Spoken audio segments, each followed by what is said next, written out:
half-ton, three-quarter, full. Oh, it's a small, Yeah, 150 smaller. well, that makes sense. Okay. I'm unmuting the mics, council.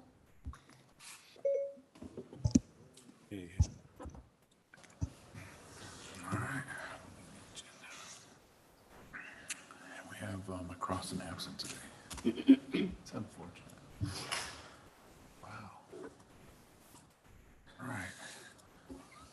Kapow. Yeah, I know that guy. Oh, Sue's here. Hey.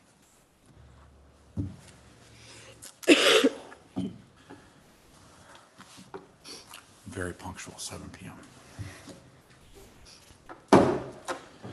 Welcome to the regular meeting of Helotes City Council. It's December 8th at 7 p.m. We're going to have the invocation by Councilmember Sones, followed by the Pledge of Allegiance by Cub Scout Pack 384. If you'll rise with me, please. Would you join me in prayer, please? Father God, I thank you for all the blessings that we have, and I thank you that we can maybe slow down a little bit and reflect this holiday season of all the blessings that we have, not only in our families, but in our city of Helotes. Lord, I just ask that tonight, as we go over important items on the city agenda, that you would give us clear understanding and wisdom to make the best decisions for our citizens in our city. And I think of all the activities we have going on with the holidays for the city this weekend. I just pray for protection and covering, that our city would be safe, our citizens would enjoy these events, and that the weather would remain, we have great weather, that nothing would have to be canceled or rained out. And Lord, we pray this in all your name, in the name of Jesus Christ, amen. Amen.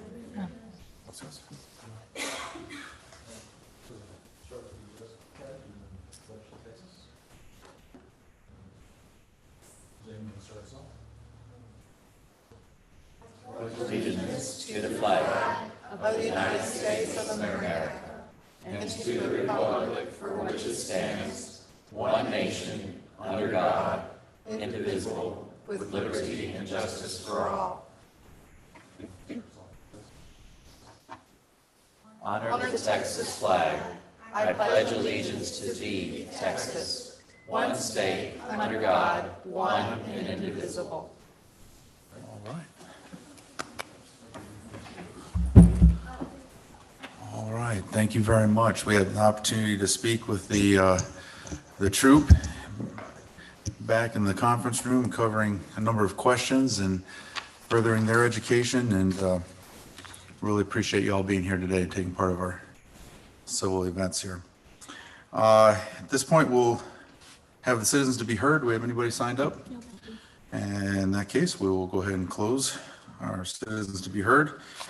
At this point, I'll entertain a motion and a second to approve consent agenda items number 3 and 4. Mr. Mayor, I move that we approve consent agenda items 3 and 4. Motion by Sanders, second by? I'll second. Second by Merchant. Any questions? With no questions needed. Nope. Straightforward. All in favor of approval of consent agenda items number 3 and 4 is written, say aye. Aye. All opposed? Motion carries. Okay. So we have the mayor's report. We have a couple of updates. I'm very happy to announce that we have completed the installation of the playground equipment at the Helotes Fitness Park and disc golf course. Fantastic piece of apparatus, and already getting a lot of comments from the community. We're very excited that is finished and that is being enjoyed by the community. It is an excellent addition. And furthermore, while I'm on that topic, we are having we had some water fountains installed, including a doggy water fountain, and we have bathrooms that are being installed as we speak, and we're very much looking forward to the completion of that project to really round out those facilities. A reminder that the Helotes Hill Country Christmas Parade will be this Saturday, December 10th in Old Town. It will be starting at 7:30. Please get there much earlier than 7:30. At 7:30, roads will be closed, and last year there were, I don't think, close to 2,000 people total. It is a big event, so get there early. There'll be vendors and all sorts of things to do and people to see, and you know what, friends and family to hang out with. So come on out and have a good time. The Proposition A did pass, which is the 1/4% sales tax. That will take effect on April 1, 2023. Primary priority of this was to be able to have additional police officers. We have our first 2 on that process going through to hopefully get them boots on the ground here next week or so, and we'll be advertising shortly thereafter to start getting more applicants and to be able to bring them on board commensurate with when we start collecting the tax. We do have one last announcement, and that would be there is a blood drive on December 15th. It'll be right here in the chambers. Again, December 15th from 11 a.m. to 3 p.m. There is a link on our city website you can sign up for, make an appointment, and come do something good for the community. At this point, we'll go ahead and take a motion in a second to discuss and take action on item number 6 as written. Mr. Mayor, I move that we discuss and take action on item 6 as written. Okay. Motion by Massey, second by Stones. Okay. A quick note here. There is going to be a slight adjustment. The planning and zoning meeting technically did not happen the other night, and so this will be a conditional approval, a little bit cart before the horse, if you will, procedurally, but given that there doesn't appear to be any issues with this whatsoever, but it does need to follow through procedure, so we're giving it our stamp of approval that will be contingent upon the follow-through on P&Z stamping it at the next meeting. So that is what's up, unless there is any reason that you all decide to vote against it. So we'll open it up with Councilmember. Yes, I guess my question is, I understand he got the building permit in August, and it looked like it's already been starting to be erected, correct? So if it's already, it's, talk about a cart before the horse. Yeah. How come it's already starting to be erected without having gone through P&Z and us? What are we approving if it's already being erected? So this was an oversight on city staff. It was an addition, and where city staff saw that, they didn't realize that it needed to go to P&Z, and because everything fit within all the code and there was no variances needed on that, that they went ahead and issued out the building permit. Okay, so. Our mistake. Okay, so that's what was kind of puzzling me, because I thought they already gave him the building permit, which is approval, so they should not have done that. Correct, and the owner of the project, understood that we had to actually send it to P&Z. We did send it to P&Z. They did not have enough for a quorum, and it is kind of an unfortunate situation. We spoke with our attorney, and given the fact that there are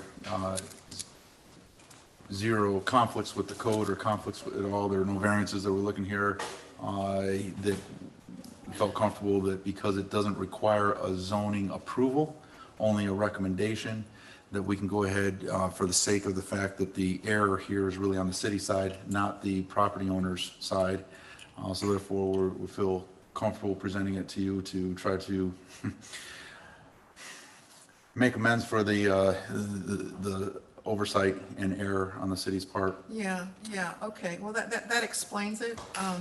So I guess when I saw it, it didn't have, it was already being added on to, but it was white on either side. I mean, it didn't look like, it's gonna look like the middle building, the whole building, is that correct? Mm-hmm. Correct. Yeah, okay. And I went through and I looked at the building permit, and I did notice that everything fits within. So, I mean, I have no problem with this. I just was wondering, about the procedure? It was an oversight by one of our staff members when we looked through that and then realized that on the extension, because it didn't require a zone, does not require rezoning, they're not asking for any change. There wasn't any change of different type of use of the property. And so they treated that when the application came through as if you were adding an extension to your house.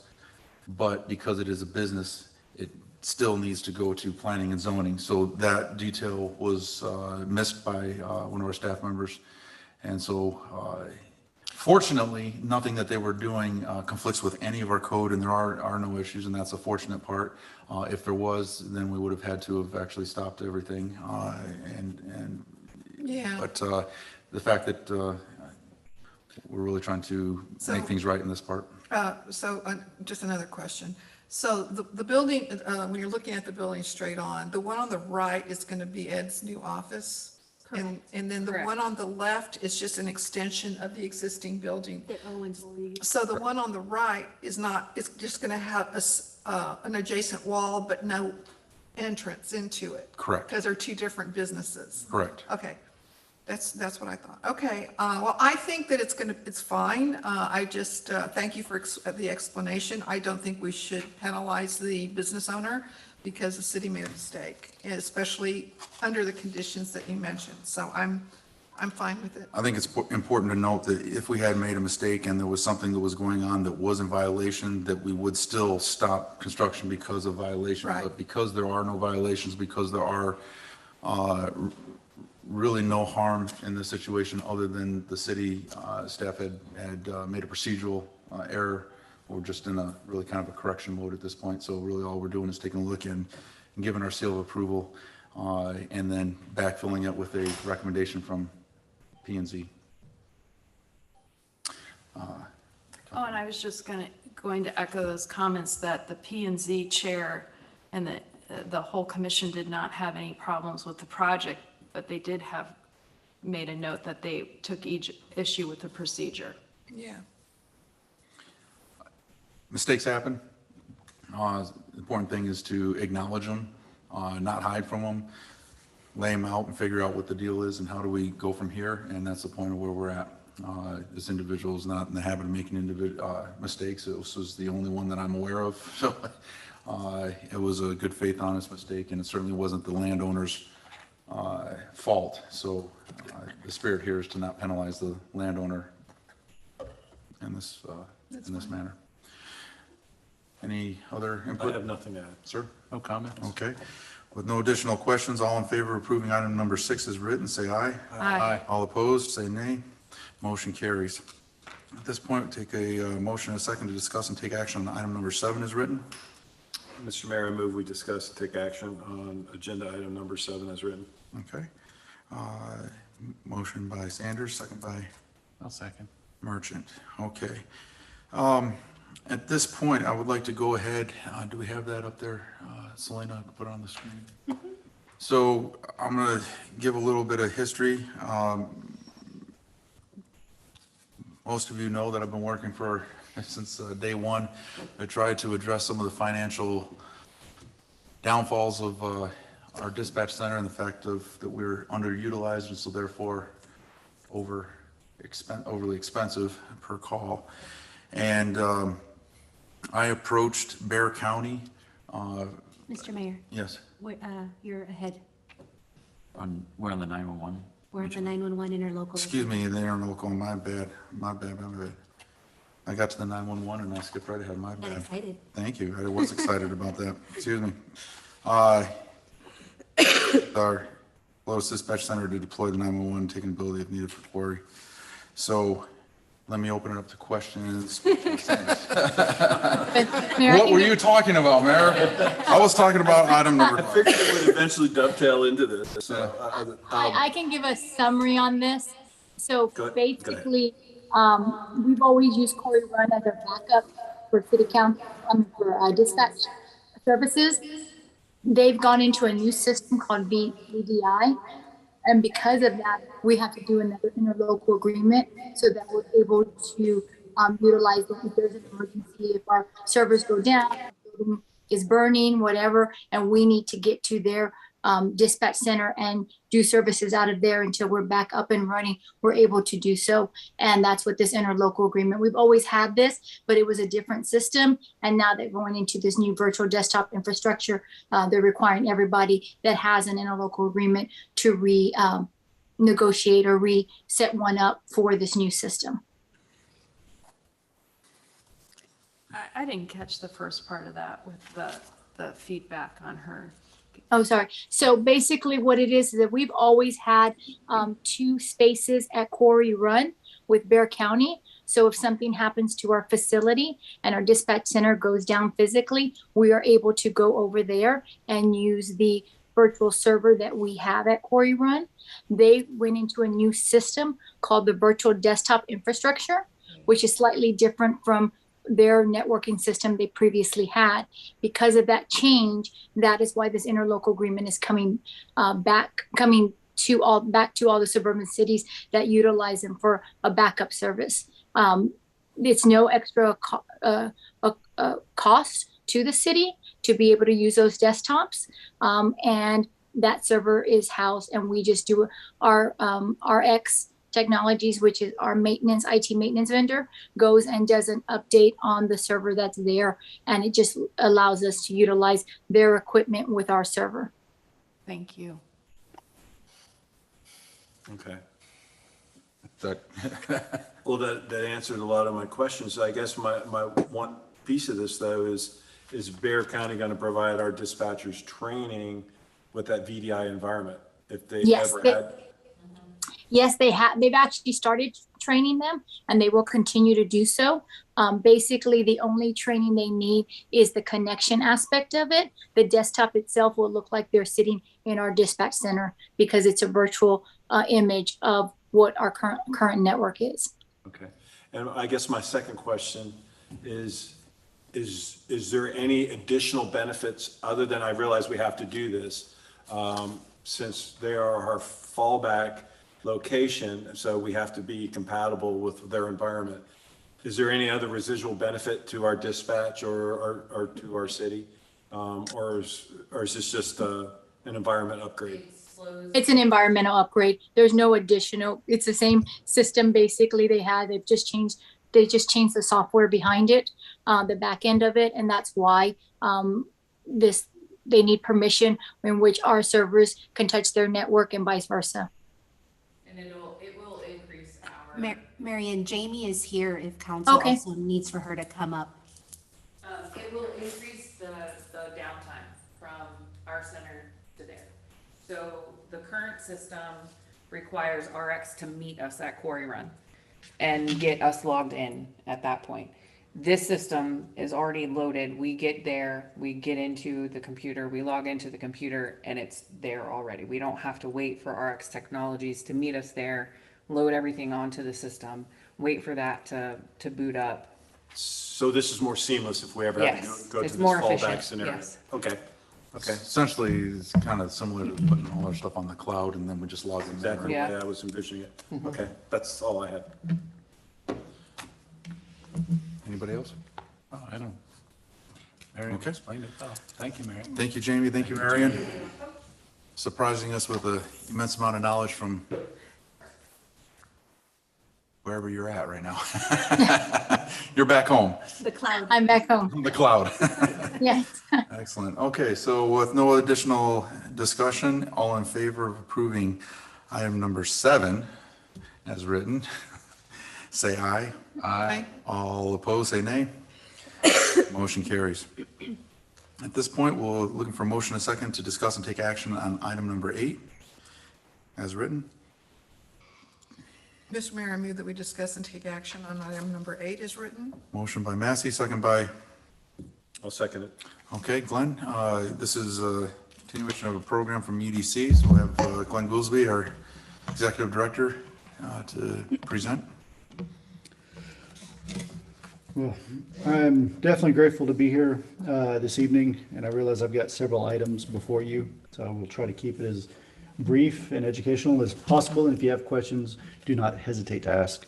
The first one on agenda item number 8 is a continuation of the Community Arts Grant program that the EDC established last year. Some of the big changes, one would be the budget to the program. Last year we allocated $35,000. This year we've put a maximum of $50,000. We also went through and kind of fine-tuned the actual projects that we are looking for. And we've narrowed it down between a mural, which we have some locations in mind and the types of murals we would look for. And if we move forward with it, we can do specific, almost like an RFP or an RFQ for that location. And for, say, if we want a greetings from Helotes mural, we can go out there and solicit for that. One of them actually came up with Craig Sanders after the first program was a mini mural. So I want to say it's San Marcos is the closest community that does these. It's on all the light traffic control boxes. They're big silver boxes, probably about 3 foot by 4 foot tall. So these, you put it out for an a proposal, an RFP, and you can get artists to submit designs, and then you actually just digitize them. They're all done with vinyl wraps. That way it's not a permanent installation. It's something that could be changed out if it gets damaged by sun, rain, any environmental issues, or if the equipment has to get replaced. Vinyl's a relatively inexpensive product, but it provides something a little more attractive than the big silver boxes around town. There's only a handful of them. It adds a little beautification to the city. The third area is for a major art sculpture. The thought behind it, and one of the big reasons the EDC wants to get the city's input, is our desire was to look at the traffic circle in Old Town Helotes. Since being on the EDC since 2009, when the Old Town project started, there was always a vision to have a substantial piece, whether it was a fountain, a windmill, a sculpture, but some piece of, to simplify it, art in the traffic circle. Obviously, there's things you have to look at for visibility because it is a traffic circle.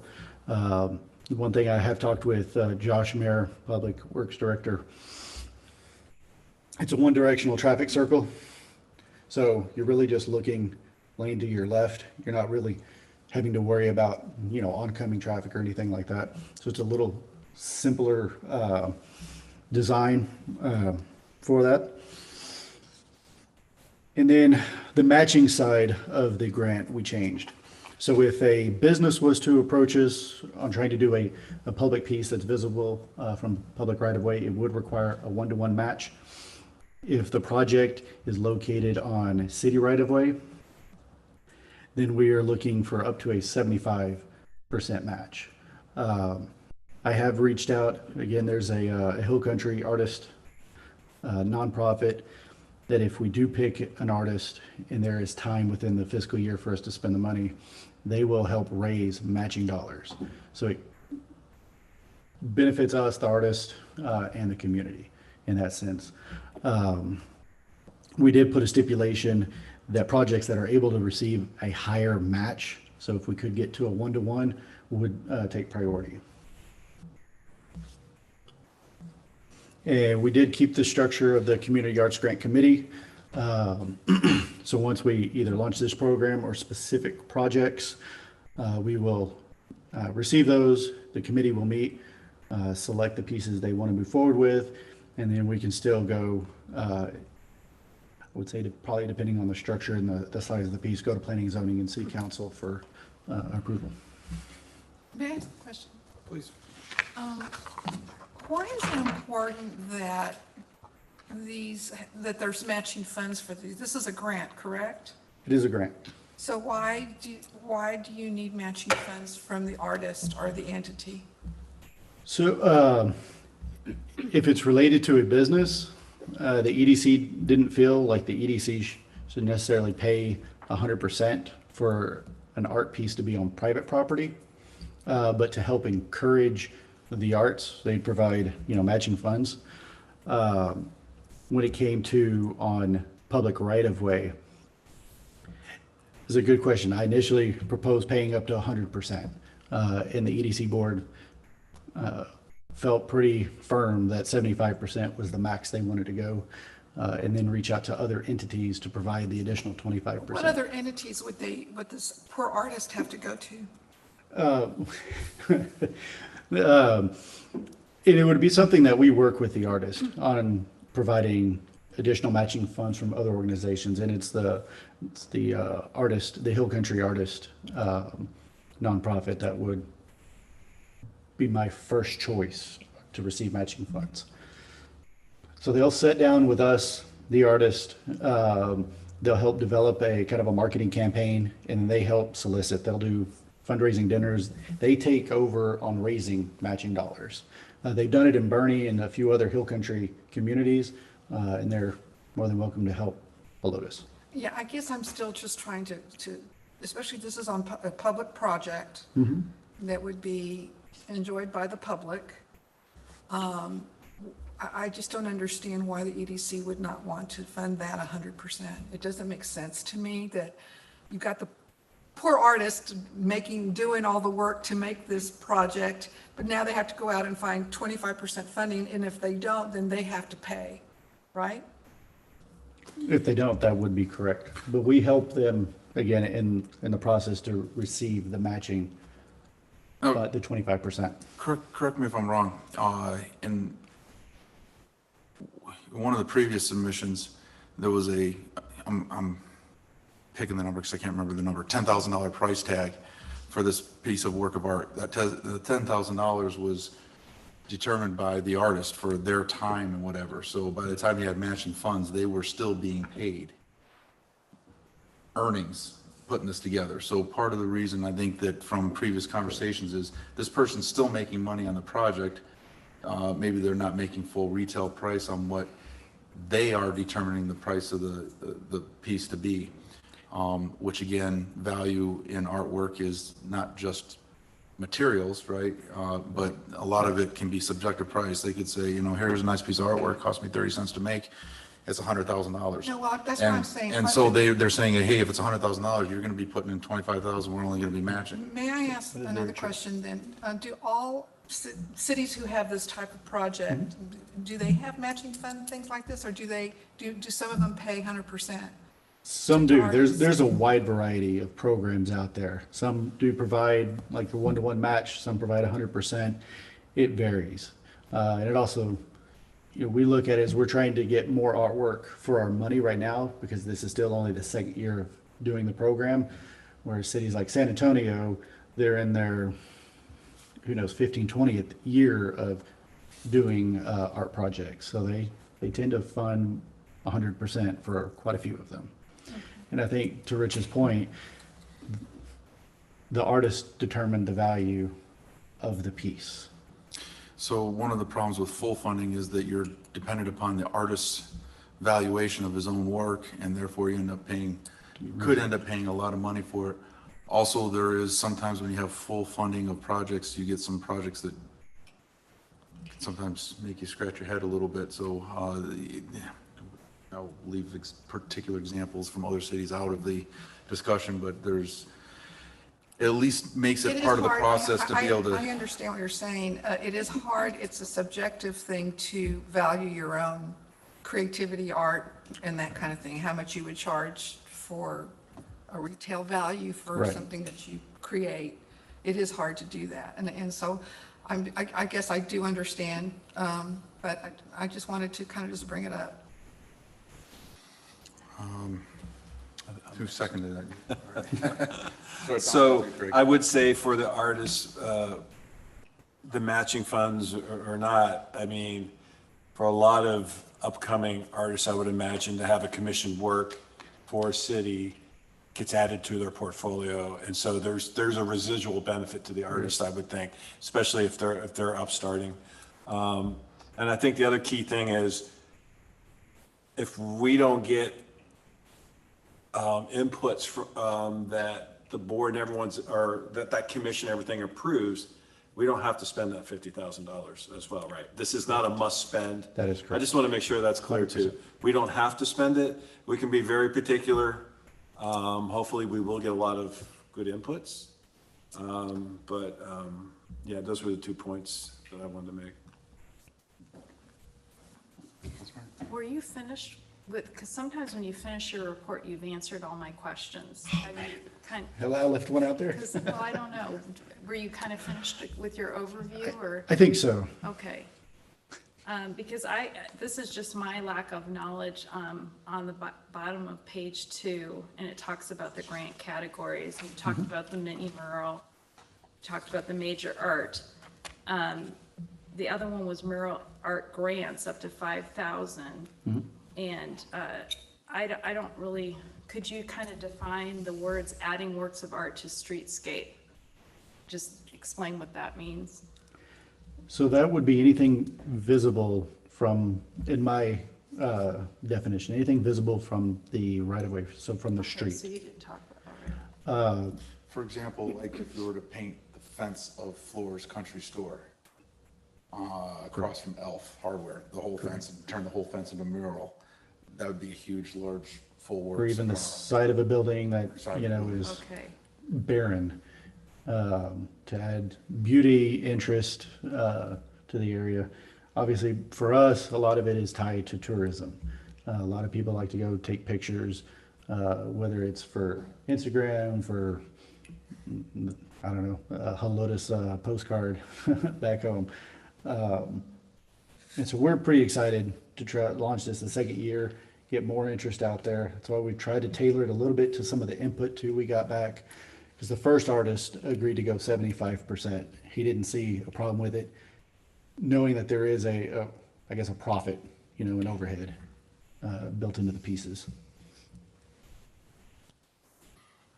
Sir? Oh, no comment. I like the program. I think we should keep going. I have one more, it's a suggestion. Absolutely. As you mentioned, we've been talking about this since 2008 when the traffic circle was put in. And this is what I've always wanted to see there. You know, Old Town was that's Old Bandera Road. That's where all of the cattle drives went through. And I think a great, to me, it would be probably prohibitively expensive, but a bronze depiction of cattle, like a cattle drive going through there, that you might see.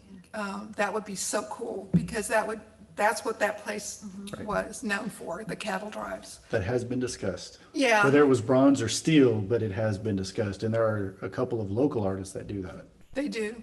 I would love to see a rendition. That would be so cool. But anyway, that's just a I suggestion. second that. Yeah. Well, I'm not sure our opinions are emotional, but we will go ahead and take that for the record.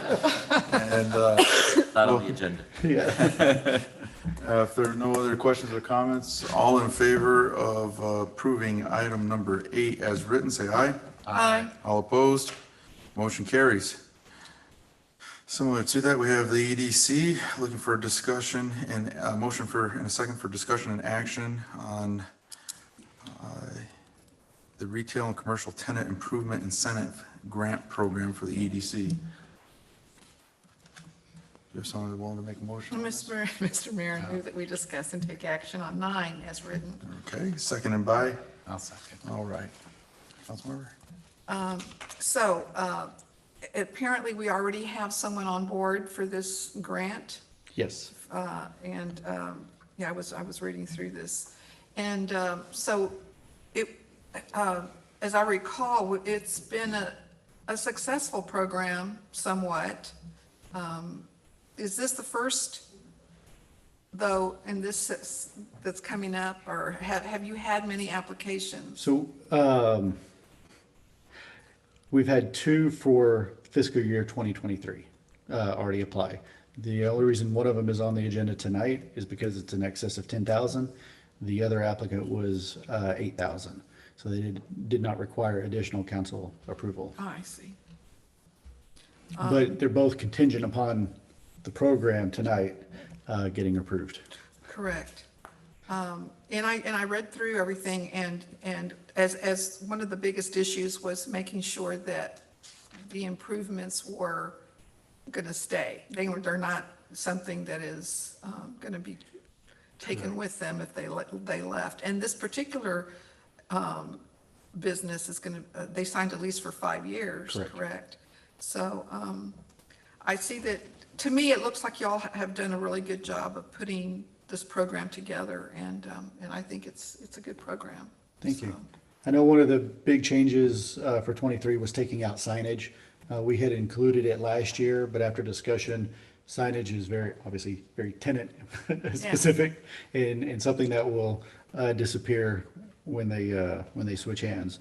So we took that one out. We removed some of the restrictions that we had before on specific types of businesses. And we just adjusted the point system to give a heavier weight to the desired businesses, the targeted businesses that are identified in our strategic plan. So they would tend to get more money for their renovation or new construction, depending on the case. Councilman? Well, you answered one of my questions. Thank you very much, Glenn. All right. I do also agree with Councilmember Massey. This is a very good program for our community. And I like how you've tailored it to what is in our strategic plan. To also get these people, or get people that we would more likely like as far as businesses in to the community. So I like this. Thank you. You're welcome. Councilman? Correct. No, I don't have anything significant to add. All right. Clarify, these are still taxable businesses? I know there were restrictions before, but they all, to qualify, they do have to generate sales tax? So Or the answer is no. Not anymore, But but in a different point system. Correct. In '22, we did allow, because office users were identified in our strategic plan, we do allow them. But you're right, they don't get as many points, so they don't qualify for as much money. Right. Hence why one of the applicants only got $8,000 and we have another that gets 20. Okay. Any other questions? Okay, with no further questions, all in favor of approving item number 9, say aye. Aye. All opposed? Motion carries. And third time's a Yeah. charm. Looking for a motion and a second to discuss and take action on a resolution for City Council, City of Helotes, Texas, with the EDC to award a specific program recipient, as written in item number 10. We have a motion? Mr. Mayor, I move we discuss, take action on agenda item number 10. Motion by Sanders, second by second. Massey. Councilman? So I really don't have a whole lot to add. I mean, we all understand the program. This individual actually went through the process, was graded, is actually asking for the max amount. Correct. I'm glad to hear that it sounds like the legacy is gonna open, right? We're getting closer and closer. So I gotta ask you that question though. Yeah. Do we not have to wait for the facility to be open before we can provide that funding if this is approved? It's a good question. So the way this program works, it's a reimbursement program. So the applicant actually has to do the improvements first, pay for them, and show proof, and we reimburse. There's a 6-month period that they have to start the project. If they don't start within 6 months, they have to come and ask for almost a variance in a way, kind of forbearance for extenuating circumstances. But we feel that the project will be able to be finished within that time period. So is this wood? I don't know, but Right, I was thinking the same thing because of the way, as long as it's taken the legacy program to, or there's 2 outstanding issues on the project that need to be completed before they can be issued a C of O. And it's some expansion of fire suppression on the wings out on the front, and then asphalt. It's a big one. Tends to be a pattern with that here recently. So So I don't have any other questions. Okay. I have a question. Who knew, I mean, frozen custard restaurant, that they're gonna hire 10 to 15 people full-time? I mean, it just seems like, I've never, is this that popular, this kind of custard, So, the dessert custard? I mean, I that's all definitely they're follow your serving. train of thought. And what is kind of enlightening is when you go and you talk to the businesses to figure out how many employees they have. Not that we know Chick-fil-A does a ton of business, right? They have, 80 employees that They work do? in that, exactly, that work in that little tiny space. And that's Not all at full one time. Not at one time, no. Different But at shifts. full employment. Zero? Yes. Yes, it's astonishing. So it's something like this, I mean, you're open 7 days a week, you have 2 to 3 shifts a day, so, I mean, you have to have them covered. They tend to have about 3 people on staff. So do they serve you, or do you serve yourself? I guess I just, No, I'm a little- it's not it's actually a little bit of both. They do have a couple of coolers that are self-serve that'll have pre-made frozen desserts. For the most part, though, majority of their menu, you'll pick the flavor you want and they'll put it in a cone, cup, whatever, and then you check out. Is there a place to sit inside? Yes. So on this particular property, You like custard, huh? No, actually, I don't even ever see myself going to this place. I just was wondering what it was all about. I mean, I'm not a dessert eater. It's big in Pennsylvania. Is Yeah, it? it's a Midwest chain. It's huge in Midwest. Oh, okay, interesting. and we've had several custard franchises breaking into Texas. Andy's, I mean, we had Culver's, we had Freddy's Frozen Custard, but Andy's was kind of the big independent one. That's all they do is custard, open in the rim. So custard is not ice cream. No, it's No, different. it's It a- is different. Midwest thing. It's different. It is different. It's a richer. Similar, But but different. Lactose-free people can have it. Okay, well, I may go That's why I there. like It's a little richer. In this particular, the Meadows, they tend to do sorbet and a lot of other frozen desserts as well. Okay, thank you. Councilman? No, nothing. It's good. All right. With no further discussion, all in favor of approving item number 10 as written, say aye. Aye. All opposed? Motion carries. Now, item number 11. Motion and a second to discuss and take action on item number 11 as written and soon to be explained by me. Mr. Mayor, I just move that we discuss and take action on item number 11 as written.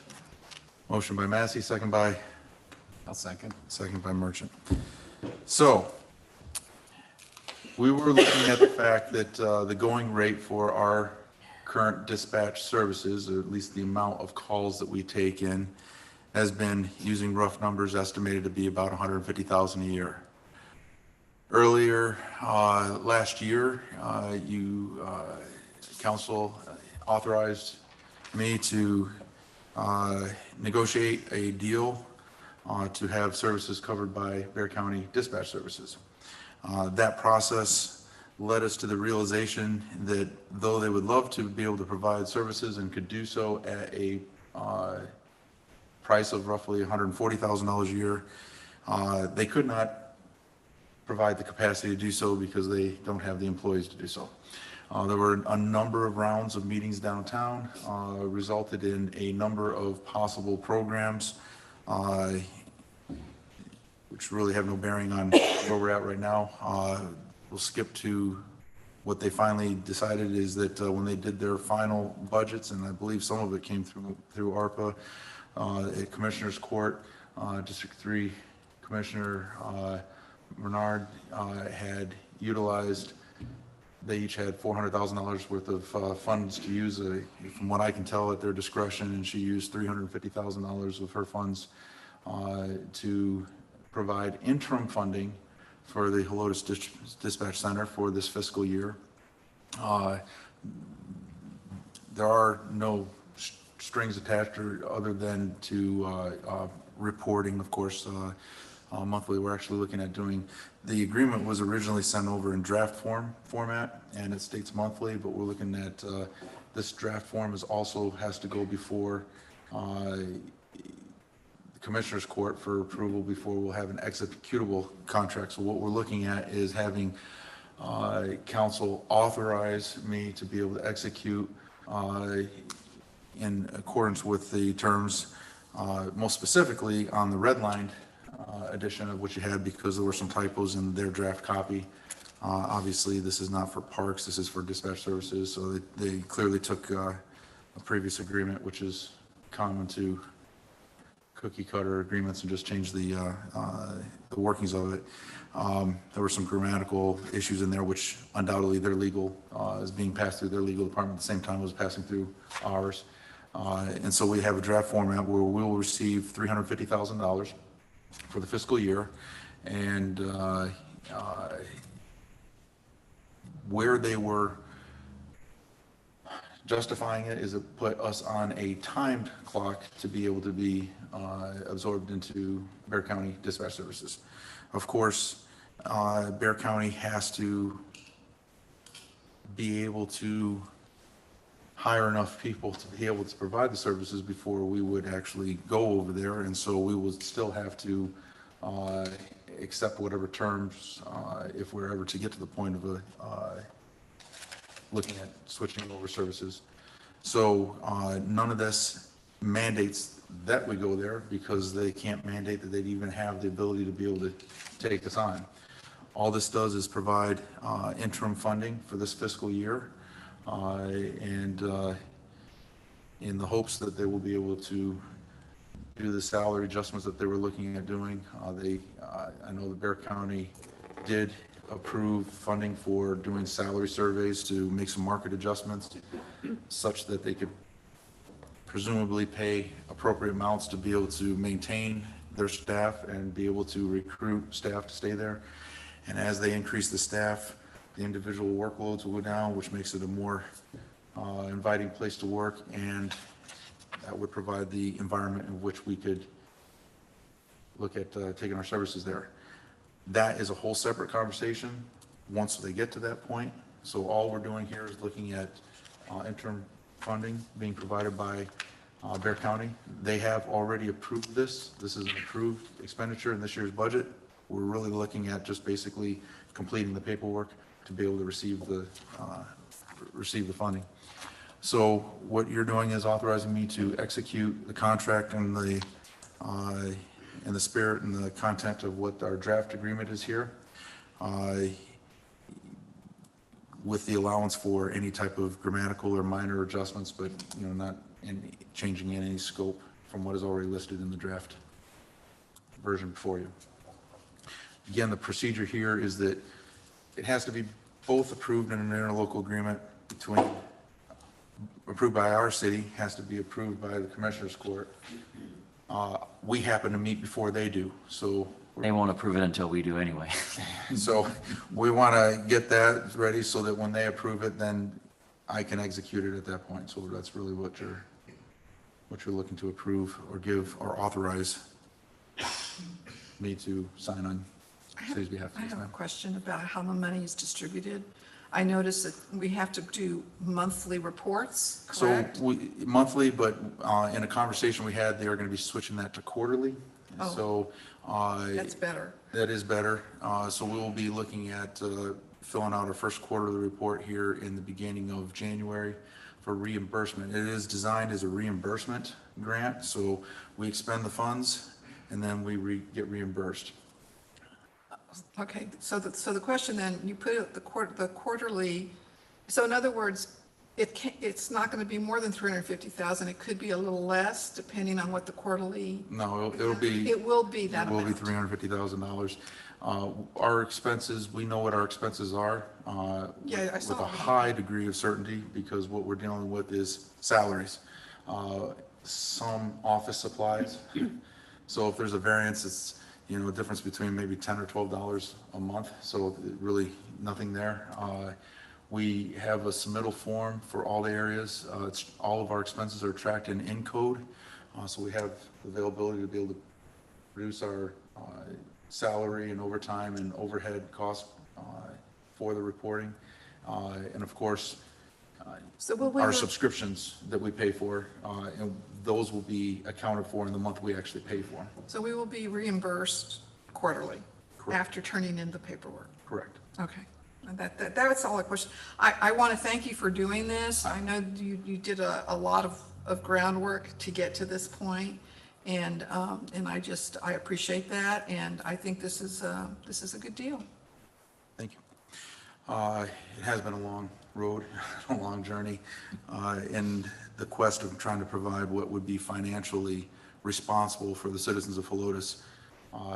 It's a step, it's not the final solution, but we just keep making progress forward to be able to act within the best interests of the citizens, as well as provide opportunities for increased coverage for the county as well, our portion of the county.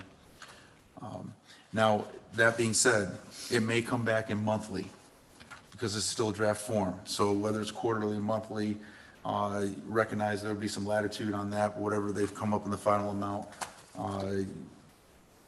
This is the framework of it, unless it strays outside the framework to a degree that Frank declares we have to have another meeting. I don't think we would anticipate any issues with this at all. This is fairly cut and dry on this particular grant.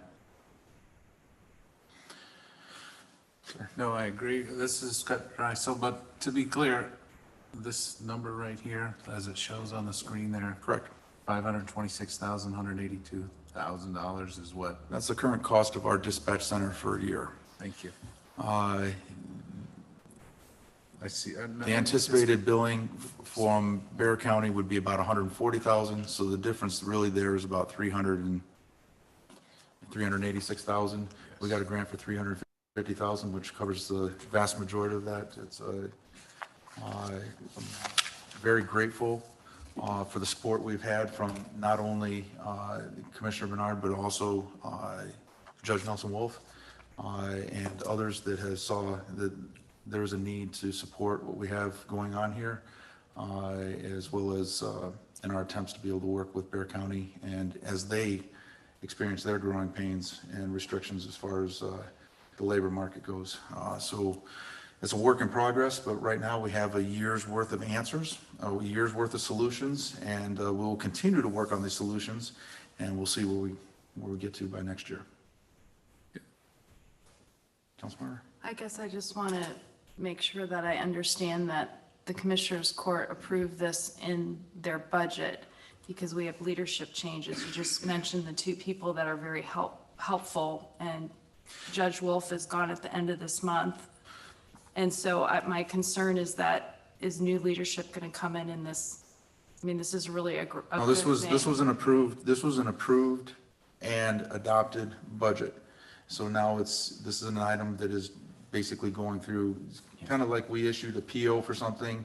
It doesn't matter, the leadership changes over election, the PO is Okay. processing, and then we get our goods, and then we pay for those goods that we ordered. Right. in The similar dollars are fashion. approved, we're just now going to have to have them approve the contract. Okay, So it's, at this point, it's to a procedural got it. matter. So it may not be done by the end of this year. Does Commissioners Court meet again in December? Or? They do meet in December. They meet next Tuesday, I believe. Okay. I believe it's slated to go to. And at that point, we'll be looking at submitting our very first submittals in January. Okay. If for some reason something happens and it has to wait till February, we will submit from October 1 until the first date, and then quarterly thereafter, or monthly as the case may be. Thank you for all your hard work. Did you feel like you were on a roller coaster with this? It was quite a ride of ups and downs for sure. Councilman? Good, nothing to add other than thank you, Mayor, for bulldogging this. And I think this gives our dispatch folks, our hardworking dispatch folks, you know, comfort. They're there for a year, right? They're fully funded for a year. So, and I know that starts to go into another issue about the next phase and how that all unfolds and what the final answer is. But While we're on this this, is win-win. for sure it is. I think it's a year of stability to absolutely know that, you know, this is in place. So we did have to make a purchase. I think we annotated this the last meeting. We did purchase two the new consoles. That was a technological bottleneck where we were going to lose compatibility that we refer to as them flipping the switch from the two systems over to P25 systems. Was originally supposed to be somewhere at the end of June or into July. We were assured that by Bear County. It turned out that no, in fact, that date was going to be March. Bear County said that they had equipment for us, but we checked with the experts in the field, and they said no, in fact, we are going to have compatibility issues, and so therefore we were, going to need to purchase the consoles in order to ensure reliability and continuation of operations. This does a number of things for us. Number one, it's paid for by our ARPA money that we had already earmarked for, so it's nothing out of the budget. We had earmarked 200,000, but we had gotten roughly $65,000 or $70,000 worth of equipment paid for from a grant through Metro 911. And so really, we're only looking at 125 out of the 200,000 expenditure. We'll have consoles available and working so that it gives us many options going forward in case Bear County can't. Gives us the capacity to be able to operate and perhaps handle overflow for them. We'll see what the environment is in the coming months and what the options. But we have maximum flexibility at this point with minimal cost on our part and an overall considerable benefit to the citizens of Helotes financially as far as getting our costs back in line. All right. With no further questions, all in favor of approving and authorizing the mayor to execute a final agreement per the terms as written in item number 11. All in favor, say aye. Aye. All opposed, say nay. Motion carries. At this point, we have a quick staff report. We're going to have a presentation by our Public Works Operations Supervisor, Corey Volo.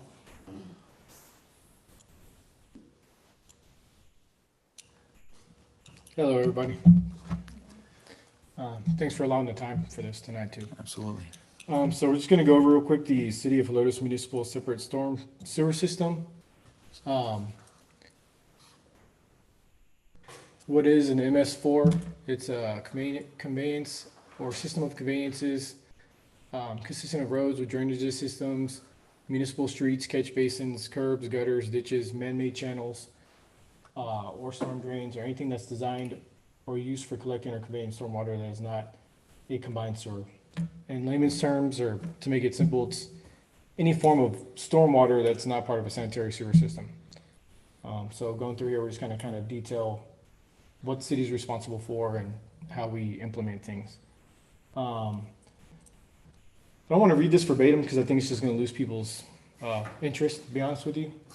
But in essence, what this is all about is the city's responsibility to convey stormwater without allowing illicit discharges, without allowing contaminants into major bodies of water. That's what it is. It's a state regulated thing. It's a mandated thing that every municipality has to do. And we can go through the slides and kind of show some of the details. I'll go through some of the specific details on here, but some of this here is just kind of, it's easier to speak like a normal person and get the point across, I think. We do follow BMPs, which is best management practices. That's a term that we should probably be familiar with. The whole purpose of me being up here is to provide this information to the public. And so that's part of the requirement. That's one of our best management practices is awareness, raising awareness of what stormwater is and what we can do as a city, but also as citizens to prevent illicit discharges and to prevent anything from hindering that flow the way that it should be, as natural as possible, given the fact that we're building structures and things. So we do follow 5, I can't remember what MCM stands for. I think I skipped over that part. Give me a second here. Minimum control measures, as dictated from TCEQ. Public education, outreach, and involvement. It's kind of what I'm doing right now. Illicit discharge detection and elimination. Construction site storm water runoff control. Post-construction storm water management. Pollution prevention, good housekeeping for municipal operations. So part of what I'm doing now is the illicit discharge detection and elimination and construction site stormwater runoff control. And I do that by going and doing inspections on active construction sites. And when I'm driving around the city, going to different jobs and checking out my guys, I'm also looking for these things. That's a good picture there. So you see that in, I don't know where that one is, but you see that in like Brycewood, you see that in any of the new developments. There's supposed to be measures put into place to prevent construction material from entering bodies of water, or channels that would eventually lead to bodies of water. So some of the best management practices that we follow: education of elected officials and the public. Again, what I'm doing here now, with a minimum of 1 year meeting. And this is it essentially. But we go over this stuff, or Josh has taught me these things, and we teach the guys, and it's stuff they should be looking out when they're in the field. We have a storm sewer system map, and again, our guys are aware of all these channels and these drainages that we're responsible for maintaining, and that's part of their job. That was part of my job not too long ago. I actually tackled one on Braun, which I'm sure everybody knows, the big drainage on Braun.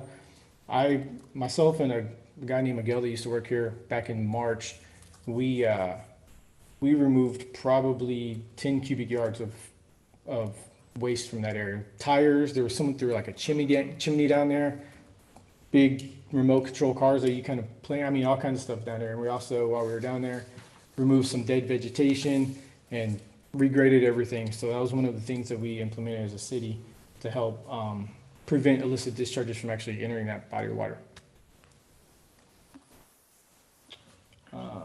Construction site inspection and enforcement. That's currently something that is kind of shifted, and I'm currently learning how to do. But Josh has kind of spearheaded that, and he's really good at doing that stuff. He's teaching me, but I am actively doing that right now. Post-construction stormwater management.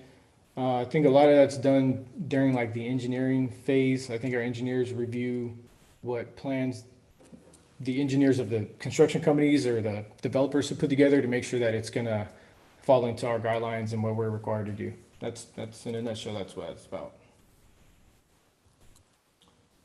Disposal of collected storm sewer system waste. That's kind of what I was talking about when we removed all that stuff from the drainage. We dispose of it properly. We at the time we were using C6, now it's Republic, but we would transport that stuff to one of their containers and they would dispose of it properly versus letting it sit in a drainage for an extended period of time. And how we've been doing, so we put in a notice of application, or Josh did, and there's of course a process of getting that application approved and then them approving our plan that we have. So that's where we're at with that. And that's it. Well, thank you very much, Corey. Try to keep it not too boring. I'm sorry. I skipped through a lot of stuff. There are very few people that enjoy reading through MS4. Yeah. Zero, as far as I know. On the But, flip side, it is very important though. Like it is incredibly important, and it's extremely integral. important. Mayor, there's one person, Joshua Mayer. Josh, he takes this for it, but he's a weirdo. No, I'm just kidding, Josh. I know wherever you are watching this, but Corey, I do want to say I thank you for your individual efforts and Thank you. and stepping up, and by fact of you actually being here delivering this instead of Josh, shows some of the leadership you're taking and Thank you. expanding your roles.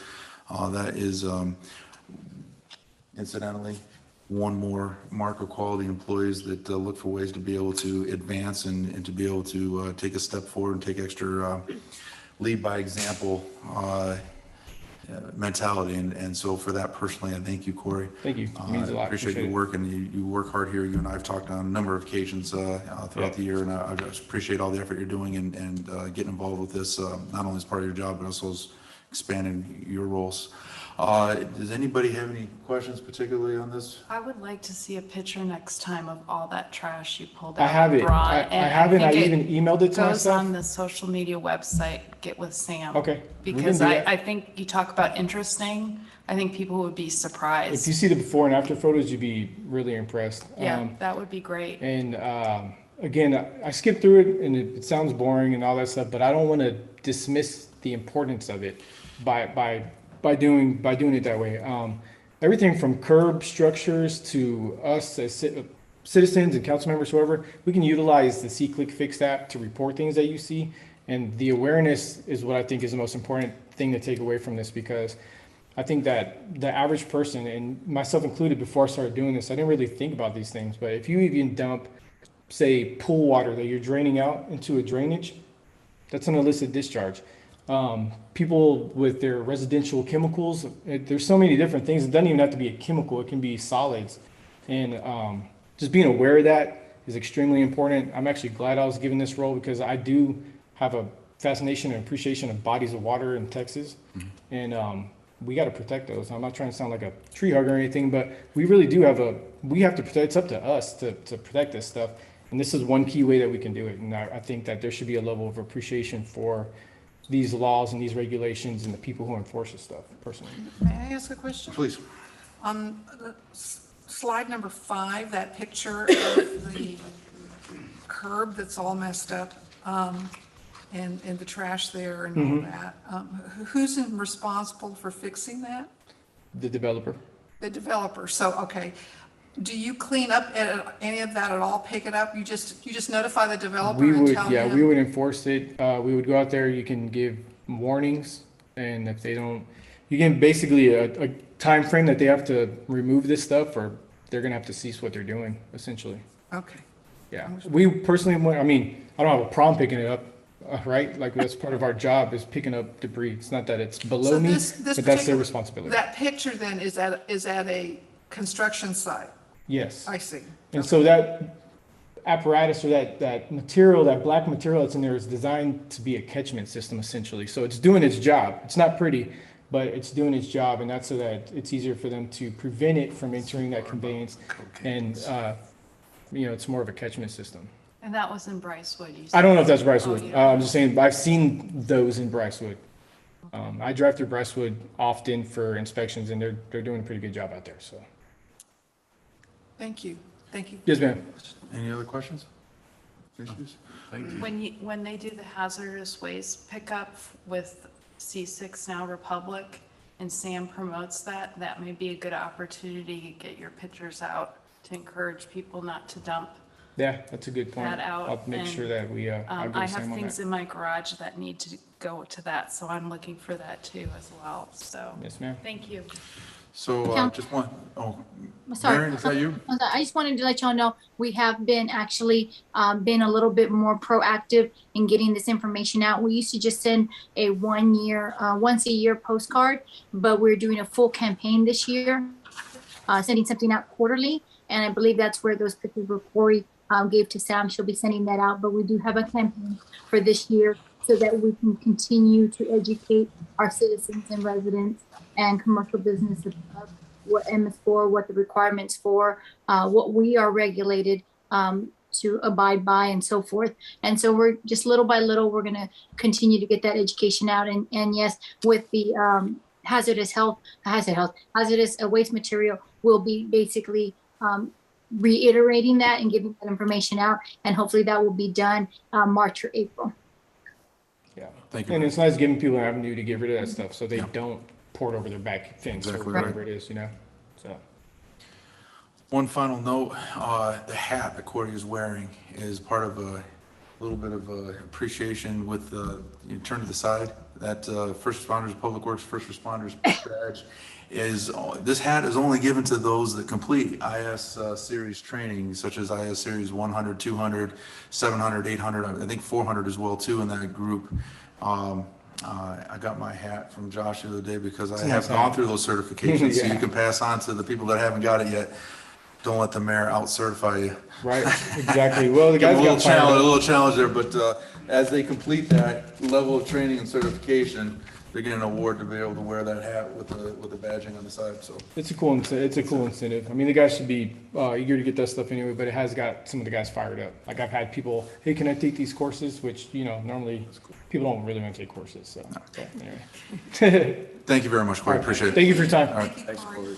And finally, we have Glenn Goolsby, our Executive Director of the Helotes Economic Development Corporation, to give his quarterly activity report for the quarter ending September 30th, 2022.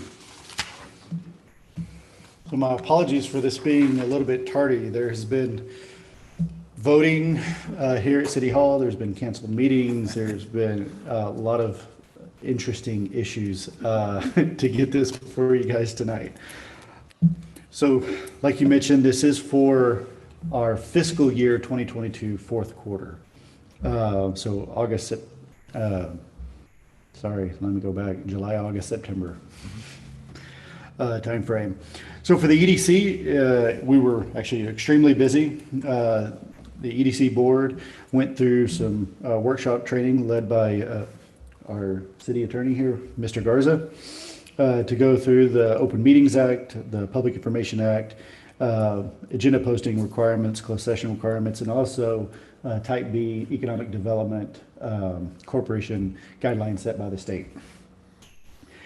We also sat down and approved and presented back in August our strategic work plan for FY 2023. That led directly into us developing our FY 2023 EDC budget, which we use to set our priorities and fund accordingly. I think one of the highlights with Rich and the city reaching out to the EDC and kind of expressing their need for assistance and help getting through potentially some tough financial times. If you guys have not seen the monthly sales tax reports, they are going down kind of like we expected. I'm hoping we're getting close to a bottom and they don't continue. Majority of that has been in the housing industry. But the EDC developed a debt, repayment reimbursement agreement with the city of Helotes. We continue with our managed services agreement and then also an agreement to support city events. Some of our strategic initiatives, similar to what was approved tonight, our tenant improvement grant was launched last year. We only had 2 applicants that, I guess one completed completely, one is in the middle of completion, supposed to finish January 13th, and that's HTO. And then we've had 4 inquiries. One of those 4 got approved tonight, another one was approved by EDC, and there's a couple that should be applying by the end of the year. We also launched our first time e-commerce grant program. Overall, we had 11 applicants. There was a couple that got denied because they were not in the city of Helotes, they were in our ETJ. In a way, I feel a little bad for them, but they don't contribute to our sales and property tax. We had 2 companies complete their website, and we still have 5 that are either pending, postponed, or canceled.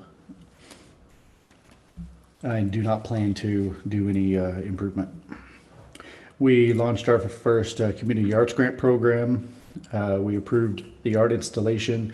I can tell you it is obviously a little behind schedule, to say the least. The artist has been working with him. He's grateful that we are trying to work with him. It should be finished either by the end of January or first part of February. He's had a couple medical things that have hindered his ability to get these done, I guess, as quick as he thought. He also, these pieces, I just want to point out, were approved at 3 foot. So the sculpture itself was 3 foot, the bases are approximately 3 foot, so 6 foot in the air. After he did the first piece, he didn't like the scale. So he's actually making the art piece up to 5 feet tall, then on top of the base. And I know I had concerns when I saw the first piece. It wasn't exactly what I anticipated. He's going back and remaking them. He wasn't proud of the piece himself, and he realizes he's the first artist to not compete, but to be approved in the art grant program. So he wants to do the city right as well as Old Town. So we should have that the first part of 23. One of the other big ongoing programs, and I'll pass this out real quick, is the Google 360 business tours. This one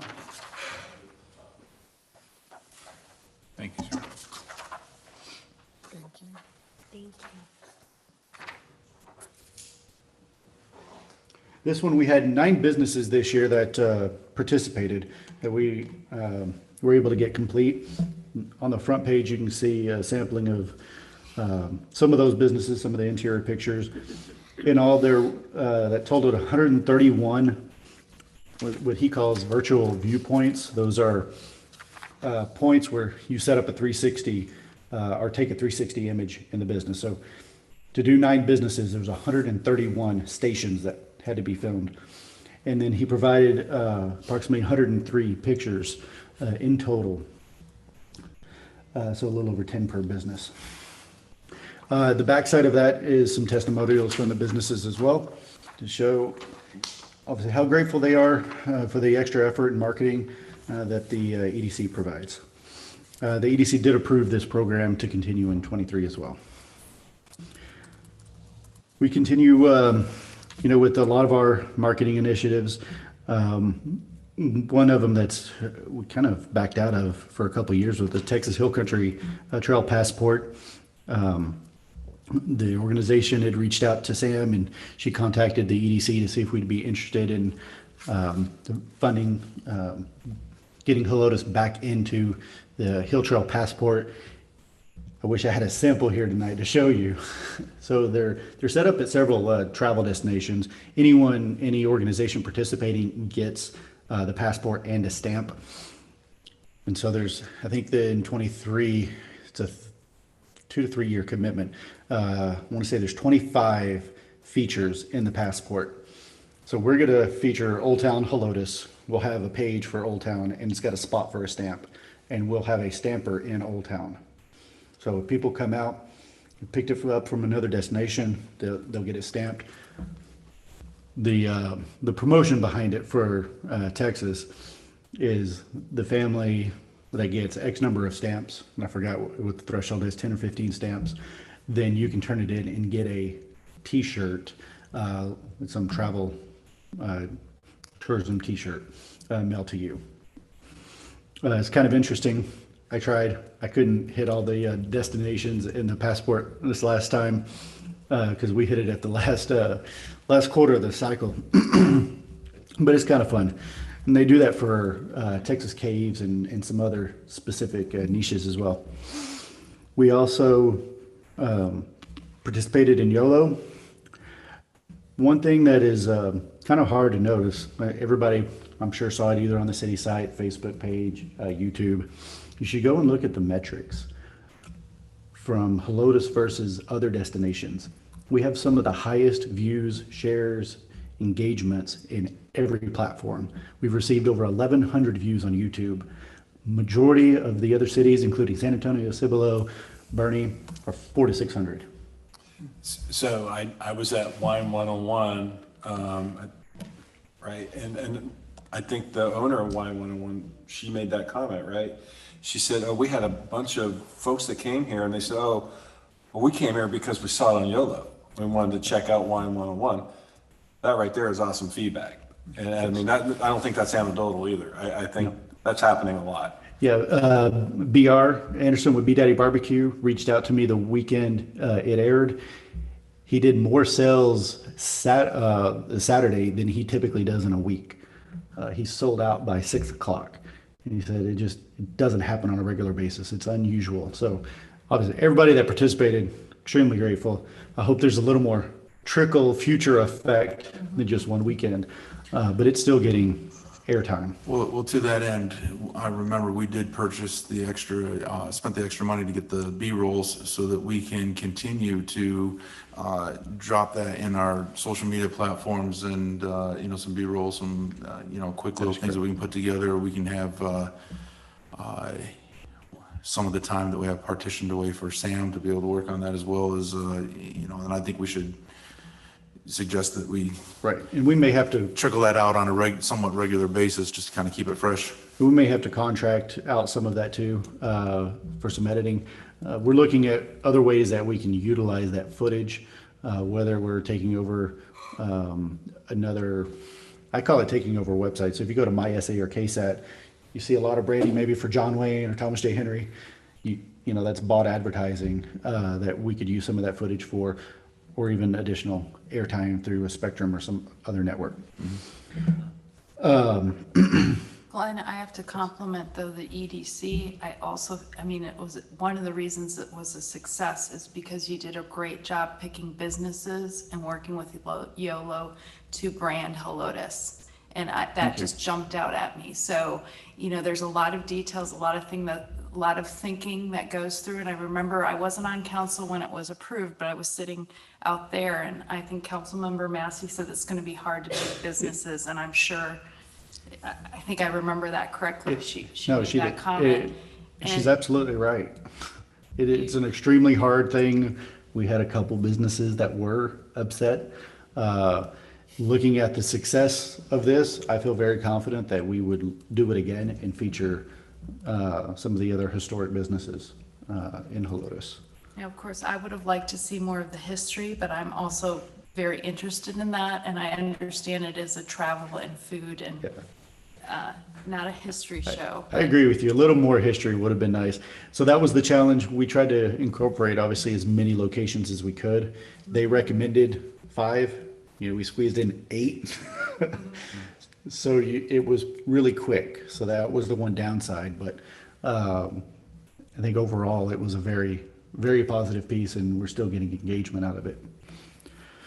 And then back attending the conferences, this most recent one was September 1st over in Austin. Had a lot of honestly good conversations. Some column prospects that had written off Helotes. We're looking at Alamo Ranch or some of the locations are actually coming back. They've canceled those projects, and we're getting a second look. The challenge for Helotes right now is property. There's no question. We don't have any more small pad sites. We have large tracts of land, so it requires a developer to come in and try to carve out some pad sites for them. But we are in the process of working with some. Of course, we do have the PUD that's going to be developed, which is going to be able to have some sites for several. We already have a couple that we're in discussion. We're trying to show using Placer AI to show that they can be successful here in Helotes. And some I hope we land, because it would be really great to tell you guys some of these concepts. Pretty exciting. They fall within our guideline, our preferred developments for Helotes to amplify kind of the entertainment side. One of the other things we rebranded, I don't know, Selena, could you go to visit Helotes.com? We rebranded Shop Helotes to Visit Helotes. So on Facebook website, it actually launched in October, but we did majority of the work in the fourth quarter. It's not 100% complete. I might have gone to the wrong one. Just visit Helotes.com. And we did put the YOLO on as far as the banner image for now. That'll switch out and be a much smaller banner image. If you scroll down a little bit, see kind of just small blurb, welcome to Helotes, and then all that content can be easily swapped out. It's all built on a WordPress engine, so it's really user friendly. We can feature things that are current. Each of those will link back out either to the city site, the chamber site, or whoever's hosting the event. There's still a business directory under Explore, Stay, and Dine. There's a special feature for Old Town Helotes. The walking map is on the site for all the historic landmarks. It has the ability to even build out a trip itinerary. So if you go in, you can heart your favorite businesses, or you can whatever you want, and it saves it in your profile. So if you do it on your phone, your tablet, whatever, it saves it for you. Which should be launching either the end of this month or first part of January, is the ability for the businesses to log in and upkeep their profile. Right now, we've gone in and tried to add every business in there and add as much information as we can. We're still working on some of the Google 360 images, because those are embedded in each profile as well. call it a labor of love, maybe, but it was a lot of work. And then I finished a site, we'd been working with Forest Country Store to do I guess it's an Old Town business sign, like visit Old Town Helotes or shop Old Town Helotes. And they wanted all the businesses on the inside of the main gate going out. We have put that on hold, knowing that there's a couple of businesses that are in transition that'll be closing at the end of December, with new businesses occupying in February. Hate to print it and then have to reprint it in 2 months. Where is this sign going to be? So it won't be visible from Old Bandera Road. It'll be visible from inside the venue. So the main gates to the left-hand side of Floors. Oh, inside Forest? Yes. Oh, I see.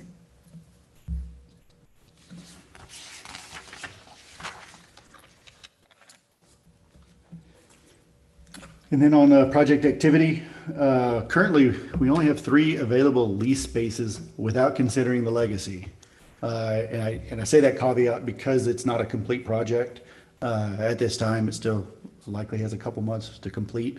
As they near completion, especially once they get the parking lot in, those leases will start getting signed. We have several LOIs and actually two more applicants on that project for our tenant improvement grant once they sign the lease. The Hacienda del Rio project that is behind Wine 101, shops at Old Town. That project is on the commercial side fully leased, and I believe they are either fully leased or have 1 lease space left on the residential side. I think they may have converted the last one to a like B&B, if I recall. Right now, the legacy we can call 20% leased because the developer is a shell company, owns the property, and Apple Pest Control will be leasing his own space from his, parent company. So if we count that, it's 20% leased right now. Is the legacy the business part or the hacienda the business part? Two different developments. Hacienda del Rio is a development in Old Town Helotes behind Wine 101. And the Legacy is a development, 20,000 square foot commercial development next to Juby Mills along Bandera Road. Oh, okay. Hacienda's behind Pete's Place back there. That's business on the ground level, apartments above. Okay. They have 6 So when you buildings, say 6 or 7 buildings. but that one also has residential, hacienda. Yes, it does. Hacienda has And so residential. all of the residential are booked, everything's booked there. Wow, that's great. Yeah, so because of that success, we're actually trying to see if we can duplicate that on another site in Old Town. I think price point is what's holding that project from moving forward. Land prices continue to go up. I'm hoping that because of interest rates, we'll start seeing those come back down here pretty soon. And I'll open it up for any questions if you have any. Appreciate it very much. It was, Who's Mary Moore? Mifey's daughter. So she just purchased, trying to think, 1.8 acres. So it's Gigi's, where House Neighborly Service and Old Helotes Inn. She purchased that whole area around those buildings. Oh, but not the parking, the Not the park? parking. Not the park? No. Huh, Yeah, interesting. they subdivided and platted the property and she purchased. So she is looking at doing, bringing in additional structures for businesses. It potentially could go on the Airbnb side or it could go retail. So we're kind of working through that right now. Well, would you put these new buildings in the back portion? Yes, Okay. Since there's no room really not in the front, right. down in the front. Okay. Fulton Development? So that one, we had a pre-development meeting. You can say they're looking at property along Bandera Road. It is a very loosely similar concept to the 32 acres at Bayless Miller. I think the challenge initially with the presentation, it didn't include enough commercial space to make that project for the city viable, but they are going back and running numbers to see if they can make it on their end, and I think they plan on representing to us. Not another apartment complex?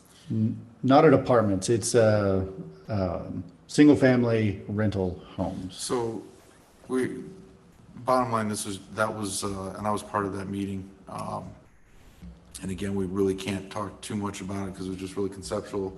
There's been nothing submitted, period. But I'm not sure, Frank, can I share my position on that? Not really, because It's a Well- report. it's still part of the report, yeah. Okay. Yeah. When I meet with people and it's like, okay, we're doing something new, I'm not really excited to go ahead and sell the farm and all of a sudden turn every single property into something we've already done, so let's see how things go. And certainly are not gonna be making any further allowances whatsoever, beyond what we've already done. So, nothing has been submitted. We certainly encourage anybody to submit any project for review because, well, that's what we do. But the position when we were having conversations is not give away the farm of Helotes. We have a very interesting PUD development that's been approved. I look forward to seeing how that develops. All indicators show that that's will be a very positive addition to Helotes. But I'm not anxious to create 12 of them, Yeah. just for the sake of it, right? We'll see what happens, right? But we'll look forward to hearing what they come back with. And when it's to the point of being able to be discussed, we'll bring it and present it to you all.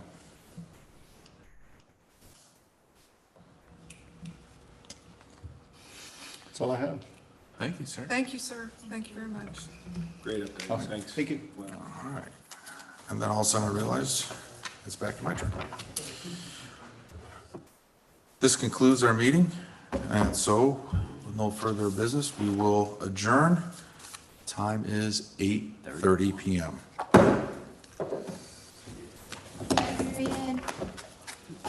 Bye, Mary. Bye, everyone. Have a good night. Have a Merry Christmas. Merry Christmas. You too.